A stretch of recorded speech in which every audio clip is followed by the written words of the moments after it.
সাহাবা একরাম জিজ্ঞাসা করলেন, হে নবী, আমরা যে কোরবানি করি প্রত্যেকটা পশুর পশমে পশমে সওয়াব হয়, সুবহানাল্লাহ বলতে পারেন না? আগে একটু গুরুত্ব বলা দরকার। আল্লাহর নবী বলেন, যে মানুষটার সামর্থ্য আছে সে যেন অবশ্যই কোরবানি দেয়। সামর্থ্য থাকার পরেও যদি কেউ কোরবানি না দেয়, ও যেন আমার ঈদগাহে নামাজ পড়তে না আসে। এখানে সামর্থ্য বলতে কি বুঝি আমরা? বাংলাদেশে বিশেষ করে কথাটা প্রচার করা নেই। সামর্থ্য বলতে আমরা অনেকে মনে করি যাকাতের নেশাব পরিমাণ সম্পদের মালিক হওয়া লাগবে, তাকে না। কোরবানি দেওয়া যায় কয়দিন? বলেন, জোরে বলেন। যখন ইমাম সাহেবের খুতবা শেষ হয়ে যায় ওই সময় থেকে শুরু করে কয়দিন? ইমামের যেখানে আপনি নামাজ পড়লেন, ঈদের নামাজ, ওখানে খুতবা শেষ হয়নি, এর আগে যদি আপনি কোরবানি জবাই করেন, ওটা কোরবানি হবে না, এমনি জবাই হবে। তাহলে কোরবানির নিয়মটা হচ্ছে জবাইয়ের সময় হচ্ছে যখন খুতবা শেষ, তখন। কথা বোঝা গেল? এখান থেকে কয়দিন?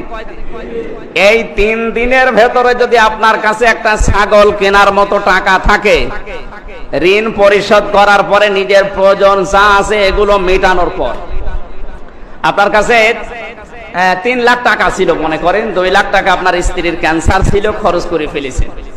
এখনো তার অন্তত 1 লাখ টাকা লাগবে ঔষধ কিনতে। কথাকে বুঝতেছেন? এখনো 1 লক্ষ টাকা তার ঔষধ কিনতে লাগবে। কোরবানির সময় এসে গেছে। এখন যদি আপনি মনে করেন কোরবানি দিয়ে ফেলি, ঔষধ যা হয় হবে না, ওটা আপনার প্রয়োজন। ওটা কি? আমি শুধু স্ত্রীর অসুখ দিয়ে বোঝালাম, এরকম হাজারো উদাহরণ আপনি মিলিয়ে নিতে পারেন। তাহলে এই 3 দিনের ভেতরে 1 লাখ টাকা আপনার হাতে আছে, কিন্তু ঔষধ কেনা লাগছে এখনই না, কতদিন? হয়তো 1 মাস ডাক্তার সময় দিয়েছে যে ঔষধটা খাওয়া লাগবে কতদিন? কথা বলেন।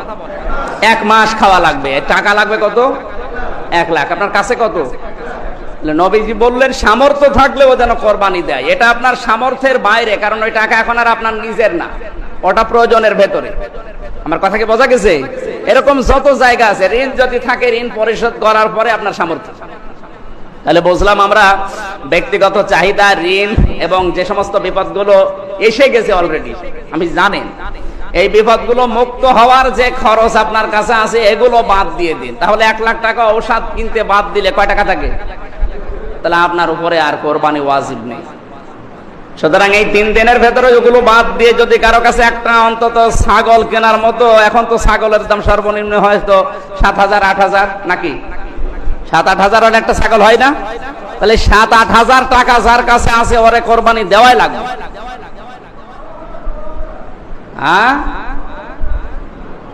আরো 1000 তোমার মতো মানুষের কাছে নেবে। তাহলে আমরা অন্তত 7-8 হাজারের ছাগল পাওয়া যায়, এরকম টাকা যার কাছে আছে, সে যদি কোরবানি না দেয় ওয়াজিব তরক করার গুনাহ হবে। আর ওই যে 3 ভাগ মাংস করা হয়, ফাকুলু মিনহা ওয়া আতিমুল বাইসাল ফাকির, এরপরে ফাকুলু মিনহা আল কানিয়া ওয়াল মুতার, এরকম কোরআনের আয়াত আছে সূরা হজের ভেতরে। তোমরা খাবে এবং অভাবগ্রস্ত যারা চাইতে পারে না তাদেরকে দেবে, আর যারা ফকির ফাকরা তাদেরকে দেবে। এখানে ভাগ কয়টা? এই অভাবগ্রস্ত যারা চাইতে পারে না, এর ভেতরে আমরা আত্মীয়র ভাগ মিলিয়ে দেই, দেন অসুবিধা নেই। 3 প্রকার মানুষকে আপনি এটা দিতে পারেন। এখন যার সামর্থ্য ছিল 7-8 হাজার টাকা দিয়ে কোরবানি করা, এ যদি ওই ভাগের ভেতরে ভাগ ধরে নেয়, ওর গুনাহ হবে। ওই এতিমের বা গরিব মানুষের সম্পদ আত্মসাৎ করার গুনাহ হবে। আমার কথা না বুঝে থাকলে বলেন, আমি আবার বলছি। কথা কি বুঝেছেন?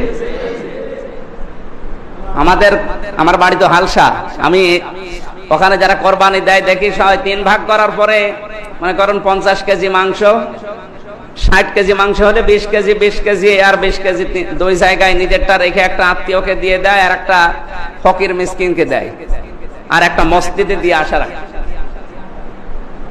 এই যে মসজিদে এলাকার যত কোরবানি, মনে করেন 50 মন গোশত এসেছে, এই যে 50 মন গোশত এগুলো নেওয়ার জন্য এলাকায় যারা গরিব মানুষ, আমার মনে হয় খুব বেশি হলো 20 থেকে 30 জন হওয়ার কথা, সেখানে যদি 500 হয়,